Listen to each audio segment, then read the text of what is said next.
इसमें सभी पार्टी और ऑर्गेनाइजेशंस के सब यही है, जैसे कि आप सभी जानते हैं, पिछले महीने की 29 तारीख की आधी रात को मेटपल्ली मंडल के करीब मल्लापुर गांव में कुछ शरपसंदों ने मल्लापुर मंडल तो वहाँ हम एफआईआर कॉपी भी पूछे हैं। वहाँ 448 और 436 और 153A केसेस दर्ज किए गए हैं, लेकिन अभी तक कातिल कौन है, कहाँ से आए, अभी तक उनका कोई पता नहीं चला है। ये मैं नहीं बोल रहा हूँ, क्योंकि अखबार में 1 तारीख के अखबार में जनवरी 1 के दिन कुछ न्यूज़पेपर्स में कि ऐसा शाया किया गया कि 5 लोगों को पकड़ा गया, उसमें से जो है एक आदमी साइको है। हाँ, तो इस तरह की न्यूज़ को हम लेकर एसपी साहब से जब पूछे तो एसपी साहब ये बताए कि ऐसी कोई भी चीज़ नहीं हुई है, अभी तक हमने किसी को नहीं पकड़ा है। लेकिन कुछ अखबारों में ऐसा आया है कि एसपी साहब ने खुद बताया है कि इतने लोगों को पकड़े हैं, उनके ऊपर जो है इंट्रोगेशन चल रहा है।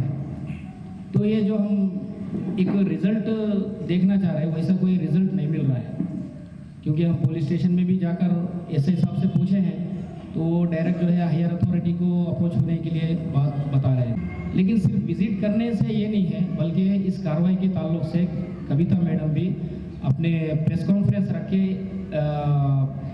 पुलिस डिपार्टमेंट को हो या जो भी कार्रवाई करने वाले हैं उनको ये कार्रवाई को आगे बढ़ाने के लिए बोलने की ज़रूरत है। हम उनसे भी ये रिक्वेस्ट कर रहे हैं। తెలంగాణ అక్కడ ఒక వాతావరణం కనబడ్డది। ఆ గ్రామస్తులు కూడా అక్కడ ముస్లిం సోదరులు వచ్చారు। వాళ్ళు ఏంటంటే ఏ విషయం అయినప్పుడు కూడా వాళ్ళు పూర్తిగా చెప్పలేకపోతారు, ఎందుకంటే ఒక భయానకమైన వాతావరణం అక్కడ ఏర్పాటు చేయడం జరిగింది। ఇది ఒక సిమ్టమ్, అంటే ఒక రోగం వచ్చే ముందు కొన్ని వ్యాధి లక్షణాలు కనబడ్డట్టు ఈ మైనారిటీలను దళితులను బెదిరించడానికి ఇది ఒక సూచికప్రాయంగా ప్రవేశపెట్టినట్టు మనం భావించుకోవాలి। ఇదేదో ఇంతటితో ఆగింది, చిన్న విషయము అని చెప్పి తెలివిగా కొట్టిపడేసి ఏదో కొన్ని బలి చేసి చేద్దామనే ఒక సందర్భం లోపల మేము ఎస్ఐ గారి దగ్గరికి వెళ్ళినప్పుడు అన్నీ కూడా దాటా వేసారు। అసలు ఏం జరిగింది సార్ చెప్పండి, కనీసం ఎఫ్ఐఆర్ కాపీ అంటే కూడా అది ఐఆర్ ఆఫీసర్ దగ్గర ఉన్నది। ఎఫ్ఐఆర్ కాపీ అనేది మన స్థానిక పోలీస్ స్టేషన్ ఇవ్వాలి అంటే ఇంతమంది వెళ్ళినప్పుడు కూడా ఒక ఎఫ్ఐఆర్ కాపీ ఇవ్వడానికి కూడా ప్రభుత్వంలో లేకపోతే ఎమ్మెల్యేలో ఎంపీలు వాళ్ళు ఇస్తే మాత్రమే ఇచ్చేటువంటి ఒక పరిస్థితిలో వీళ్ళ అధికారులు ఉన్నారు। అంటే ఇవాళ ప్రజాస్వామ్యాన్ని కూనియడానికి వరకు ఈ యొక్క మనువాదాన్ని మళ్ళీ కూడా 5 సంవత్సరాల గతంలోకి మన అందరినీ కూడా మళ్ళీ గతంలోకి తీసుకెళ్ళడానికి వరకు బానిసత్వంలోకి వెట్టి చాకిలోకి తీసుకెళ్లే ప్రయత్నం కూడా ఈ ప్రభుత్వాలు పనిచేస్తున్నాయి। టీఆర్ఎస్ అధికారంలోకి వచ్చిన వెంటనే కవిత గారు మన కేసీఆర్ గారు ఒక మాట అన్నారు, ఈ తెలంగాణ ప్రాంతము జమ్మూ కాశ్మీర్తోని సమానమైనటువంటిది, అంటే జమ్మూ కాశ్మీర్ స్వయం ప్రతిపత్తి, అట్లాగే తెలంగాణ కూడా మేము రాజులం అనేటువంటి ఒక ఫీలింగ్ లోపల ఇక్కడ వాళ్ళు పరిపాలన కొనసాగిస్తున్నారు। ఒక వంశపాలన లేకపోతే ఒక నియంత్ర పాలన ఇలా కొనసాగిస్తూ ఒక ప్రజాస్వామ్యం ఉన్నటువంటి ఒక విషయాన్ని మర్చిపోతున్నారు। ఇవాళ దళితుల మీద మైనార్టీ అనేకమైన దాడులు జరిగినాయి। 60 కేసులు ఈ యొక్క జగిత్యాల జిల్లాల ఎస్సీ ఎస్టీ కేసులు 60 కేసులు పెండింగ్ ఉన్నాయి। ఒకవేళ న్యాయం జరగకపోతే రేపు మనం ఇక్కడ మీటింగ్ పెట్టుకున్నాము, రేపు బజార్ రోడ్ ఎక్కే పరిస్థితి ఉంటుంది, తర్వాత రాష్ట్ర వ్యాప్తంగా ఆందోళన కార్యక్రమం చేస్తాము। ఒకవేళ న్యాయం జరగకపోతే దీనికి అంతా కూడా పోలీసులు ప్రభుత్వమే బాధ్యత వహించాలి।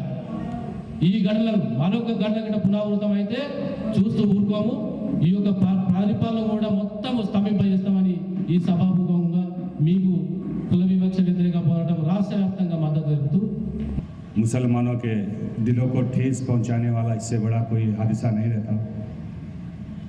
कत्ल हो गया तो 1 दिन 2 दिन अफसोस कर लेते, लेकिन हमारे इबादतगाह मस्जिद के अंदर जाकर 12 कुरान शरीफ और जानिमाज जहां नमाज पढ़ाते वो मेंबर जलाया गया।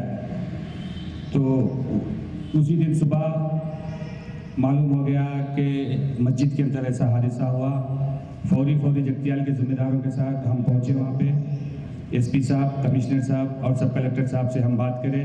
बात करने के बाद से तवक्कुल ये दिए थे कि 2-4 दिन का टाइम दो, उसके बाद से हम जो भी हादसा हुआ उसके हालात पूरे सामने रखेंगे। लिहाजा अभी तक 4 दिन हो चुका है।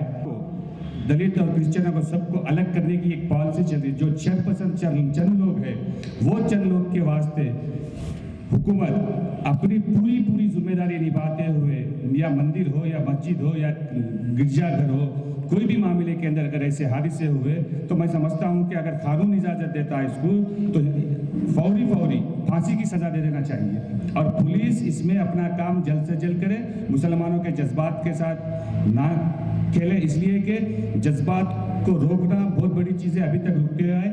आने वाले दिनों के अंदर अगर इसका रिजल्ट सही नहीं आया तो इसके जिम्मेदार हुकूमत और हमारे हुकूमत की जिम्मेदारी बनती है और पुलिस डिपार्टमेंट की जिम्मेदारी बनती है। पुलिस डिपार्टमेंट से हम आला ओहदेदारों के जिम्मेदारों से हम ये गुजारिश करते हैं कि जल्द से जल्द ये मामले को लपटे और जो चीज़ जो करे हैं उनको सामने लाए और उसके पीछे किसका हाथ है सारे तफसीलात के बाहर रखे।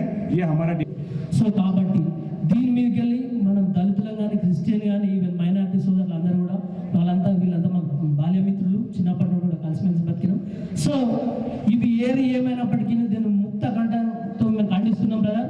మా టీసీపీఐ తరఫున, Telangana communist party of India తరఫున మేము ఖండిస్తున్నాం. ఇలాంటి గిట్ట జరిగితే ఎప్పటికైనా కానీ కూడా ఇక ముందు ఎప్పుడు జరగదు. దీని మీద పూర్వపరాలు మొత్తం కూడా ఏదైతే పోలీస్ డిపార్ట్మెంట్ వాళ్ళు ఉన్నారో వాళ్ళకు గిట్ట చేత కాకపోతే మనం అంతా మేము కూడా అలా ఇన్వాల్వ్ అవుతాం.